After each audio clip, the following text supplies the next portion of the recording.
Hello, xin chào các bạn đã quay trở lại với review 5 phút. Các bạn có biết Hoắc Vũ Hạo lần đầu gặp lại cha của mình sẽ như thế nào không? Nếu tò mò thì ngay bây giờ hãy cùng mình tìm hiểu nha. Trong những diễn biến tiếp theo, trên đường đi đến Tinh La Thành, chuẩn bị tham gia kỳ thi đấu hồn đại tái, Hoắc Vũ Hạo dưới thân phận thành viên của Sử Lai Khắc giám sát đoàn đã cùng với những người khác thực hiện nhiệm vụ ám sát một đội tà hồn sư ở biên giới Tinh La và Nhật Nguyệt Đế quốc. Bởi vì địa điểm rất gần với nơi đóng quân của cha mình, cho nên Đới Thực Hành đã sắp xếp để cả đoàn đến quân doanh nghỉ ngơi và tiện điều tra tung tích của đám gia hỏa kia. Lúc này, mặc dù Hoắc Vũ Hạo đã chuẩn bị tâm lý từ rất lâu, hắn biết rất có thể người ấy sẽ không nhận ra mình, nhưng khi đặt chân tới đại môn rộng lớn của doanh trại, bản thân vẫn có chút hồi hộp. Mặc dù chưa gặp cha bao giờ, nhưng từ phía xa, với ưu điểm lớn của Vũ Hồn Linh Mâu và thuộc tính tinh thần vô cùng nhạy bén, thì Hoắc Vũ Hạo đã nhận ra người đàn ông mà mẹ mình luôn nhung nhớ. Ông ấy là một người có vóc dáng cao lớn, từ trên người tự nhiên phát ra khí tức trộn lẫn giữa sát khí và tu vi mạnh mẽ cao thâm. Khuôn mặt nghiêm nghị kia cho Hoắc Vũ Hạo cảm giác ông ấy là một người cứng rắn và quả quyết. Lúc này, thấy đoàn người của học viện Sử Lai Khắc đang tiến lại gần, thân là nguyên soái của nơi đây, Đới Hạo rất nhanh đã liền tiến đến tiếp đón mọi người. Ánh mắt trên cặp song đồng của ông cũng trở nên ôn hòa hơn, anh tuấn, cương nghị, tài giỏi, lại còn có khí chất thiết huyết nữa. Vừa gặp ông, cho dù là những đệ tử thiên tài của học viện Sử Lai Khắc cũng không kìm được mà nảy sinh chút cảm giác muốn thần phục. Đới Thực Hành bước ra khỏi đoàn người, quỳ một gối xuống trước mặt người đàn ông kia, cung kính nói: "Cha." Rõ ràng, người đàn ông cao lớn kia chính là đương kim công tước Bạch Hổ, một chiến thần thiết huyết dưới một người trên vạn người của đế quốc, đồng thời cũng là cha của Đới Thực Hành, Đới Hoa Bân và cả Hoắc Vũ Hạo. Mà lúc này, nghe Đới Thực Hành vừa gọi một tiếng cha, cả người Hoắc Vũ Hạo liền có cảm giác khí huyết sôi trào, trong mắt hắn nháy mắt đỏ bừng, cả người kích động, suýt chút nữa không khống chế được. Cũng may, Vương Đông vẫn luôn ở cạnh trấn an tinh thần của hắn. Đây là người đã hại cả đời mẹ của hắn, là người mà mẹ hắn mãi mãi không thể quên, cũng chính là người cha mà hắn chưa được gặp mặt. Cũng may vì tính chất công việc bận rộn, cho nên Hoắc Vũ Hạo cũng không cần nán lại, hít chung một bầu không khí với người kia lâu.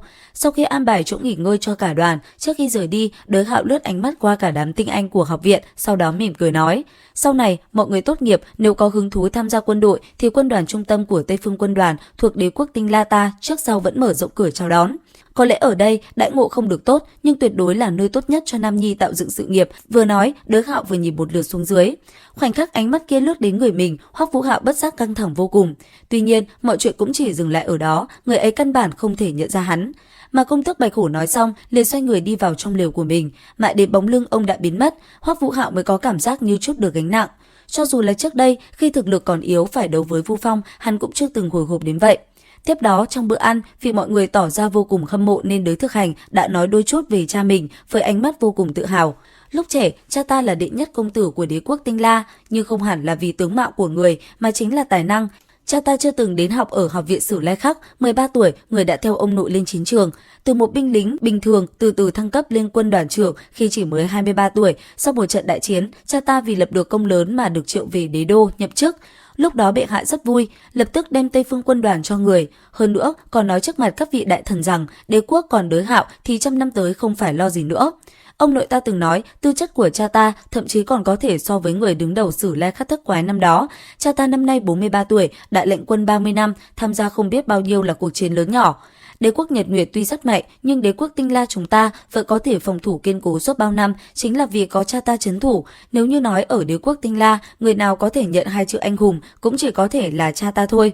Đây là lần đầu tiên Hoắc Vũ Hạo biết được cha của mình là người như thế nào qua lời kể của người khác, mà trong đám người lúc này bất ngờ có thanh âm vang lên: "Cha ngươi thật sự là một vị anh hùng, ông ấy có bao nhiêu vợ?" Đới Thực Hành giật mình nhưng cũng lập tức trả lời: "Chỉ có mình mẹ ta, cha ta cũng chỉ có hai huynh đệ ta và Hoa Bân thôi, cha ta không thích gần phụ nữ. Ông thường nói nếu đàn ông không thể khống chế dục vọng với phụ nữ thì sẽ không làm chuyện lớn được." Nghe đến đây, Hoắc Vũ Hạo ở bên cạnh, hai tay đã nắm thật chặt đến nỗi muốn rỉ máu. Chỉ có một người vợ, hạn chế gần nữ sắc, vậy còn mẹ hắn là gì? Sau khi nghe những lời kia, cừu hận đã khắc sâu vào lòng hắn lại tăng thêm vài phần. Có lẽ người đó là anh hùng của đế quốc, nhưng y không xứng là một người đàn ông và một người cha. Video đến đây là hết. Các bạn có cảm nhận gì về cha của Hoắc Vũ Hạo không? Cùng comment ý kiến dưới phần bình luận nhé. Bây giờ thì xin chào và hẹn gặp lại.